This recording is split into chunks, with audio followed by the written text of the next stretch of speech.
Hello. Hello! We meet again. Hi, this is Bryce Barnett. Featuring Robin. Featuring Robin. Today we're going to be talking about something super fun, because last time was super serious. And this time, we're going to be discussing current transgender political politics, because the political politics are the best politicals of politics. All the politics. Yeah, all of them. Wow, such politics. Today what we're going to be talking about is gender as a whole, and how it's impacting our society, and what we can do about it, and why it's important. I feel that trans people are facing a very unfair and unjustified lack of rights. If we really want equality, then we should stop discriminating. A lot of these issues that we have to talk about will significantly impact equality at least some point down the road, and so we feel that this is something that's very important to talk about. So, for the uneducated viewer, we have to talk about the difference between sex and gender. You see, sex is what you are, biologically born with. While gender is how you feel mentally and how you feel you are on the inside. Sex is completely physical and gender is completely mental. Because we categorize people into male and female, a lot of people don't fall into these particular categories. This is where trans people come from. They do not identify with the same gender that matches their sex. Therefore, this makes gender a spectrum. But most people don't know that sex is also a spectrum. The physical male and female bodies are not always as black and white, essentially. A lot of people are born in the middle. That's something called intersex, where their body parts are not completely male or female. Intersex people are just as common as people with red hair. In fact, all red hair people are intersex. That's a lie. It's not true. But that'd be convenient. That would be. That'd be convenient, though. But that is not true.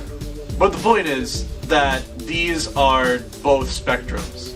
Because of this, it's very hard to come up with laws that fit to these set ideas of people when people don't fall into these set ideas. This is something I'm really interested in because I like learning about people, and I want to understand people from all points of life. So that's the reason I'm doing this. Robin, why are you here? Why are you important? Well, why am I important? Yeah. What makes you important? Well, I consider myself to be non-binary, which is a form of transgender. Basically, non-binary is when you don't identify as either male or female. You're just kind of up there. To me, being non-binary just means that I'm a person, and I can do anything anybody else can do, whether you're male, female, transgender, anything.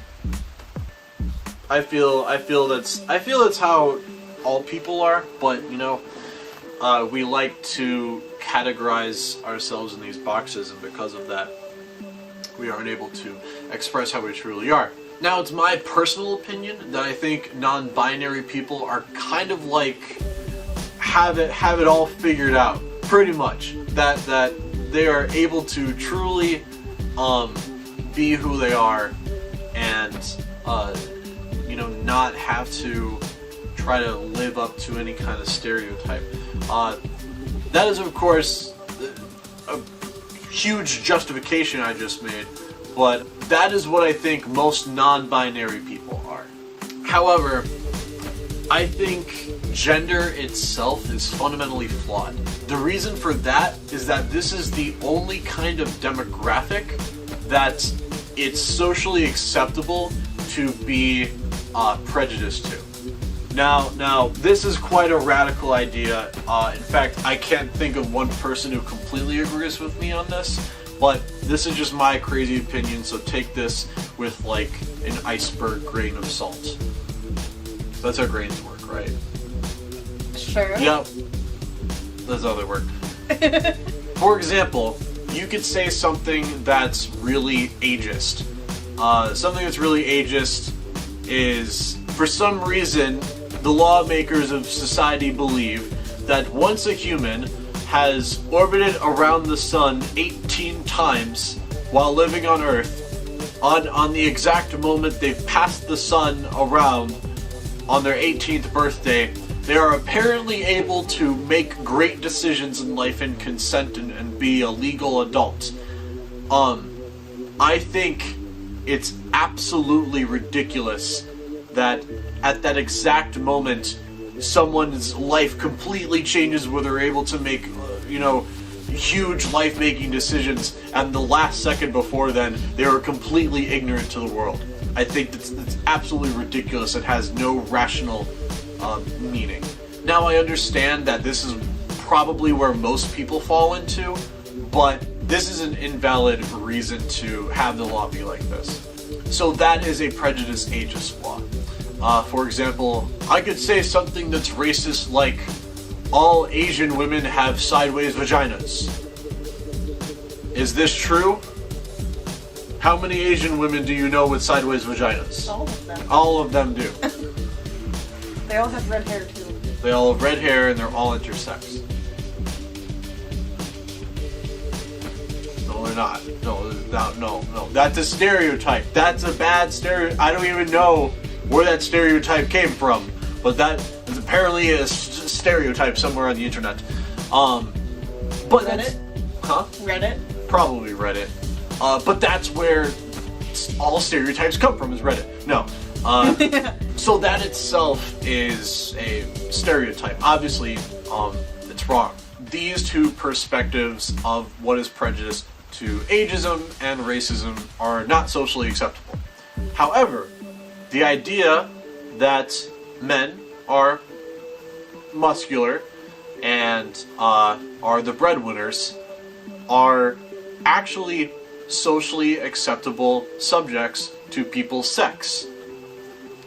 By definition of what those socially acceptable things are to sex is gender. Gender is the identification of certain stereotypical subjects that are based on gender. To me, that is so close, if not the exact definition of what being prejudiced is to sex. Therefore, my argument is that the very notion of gender itself is actually sexist. Because of this, I think gender itself is fundamentally flawed. I believe people are just people and they want to be who they are. To put them in any kind of a category is a no-go. My personal opinion on gender is people can just be who they want to be. There are no boundaries. If you were born female and you want to be a bodybuilder male, you go do that. If you just want to be chilling like I do, just chilling like a villain, do what you want, you do that. Now, I don't necessarily 100% agree with Bryce's radical opinions. No, I'm not expecting almost, I don't think most people that watch this, or even close to them, will even agree with me. I just want to state that is my opinion. But I do see that there are some points that he's made that make a lot of sense. So basically, to me, as long as you're happy, you're healthy, you're who you want to be, that's your gender. That's what you do. Now that we've educated you, we can actually talk about the thing that we're actually trying to talk about. And that is the current political controversy of trans people, specifically using bathrooms. You see, right now there are two sides. One side likes to address people as the gender that they identify with and believes that they should be using the restroom that they identify with. For example, if Robin were to completely identify as male, then at that point he would be using the male's restroom. Now, some facilities have gone as far as to make gender-neutral bathrooms for people that, are non-binary.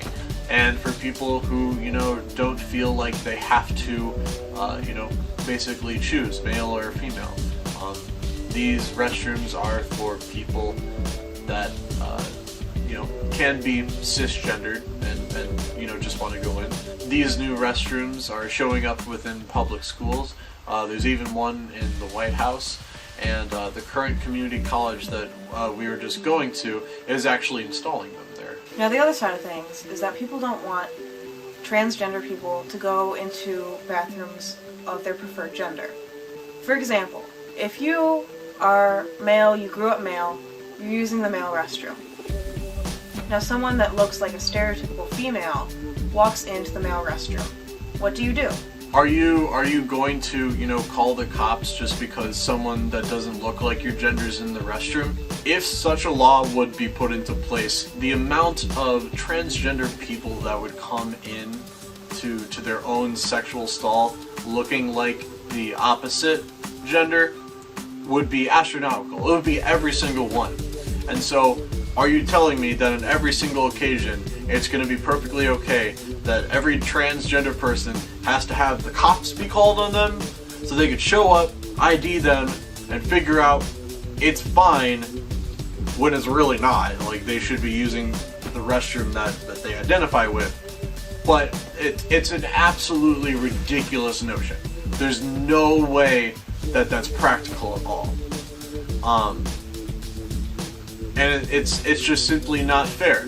Transgender people want to be treated as the gender that they identify with. And to simply make them use the restroom that they don't identify with completely adds to their gender dysphoria. So this is one of my crazy radical opinions, and that is that all restrooms should be desegregated of the sex or the gender that they're assigned to. Now, this is pretty radical for a lot of people.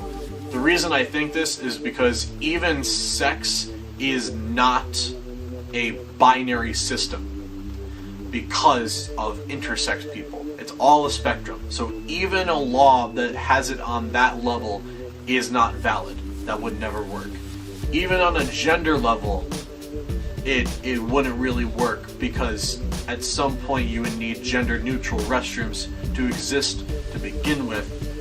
Even on the more liberal side, that would have to happen. Because of this, getting rid of binary restrooms altogether is the ideal.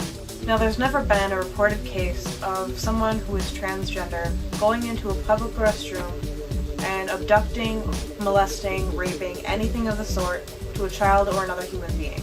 It literally never happened. And even if it happened on a few separate occasions, it wouldn't be valid enough to just say that, screw the whole thing.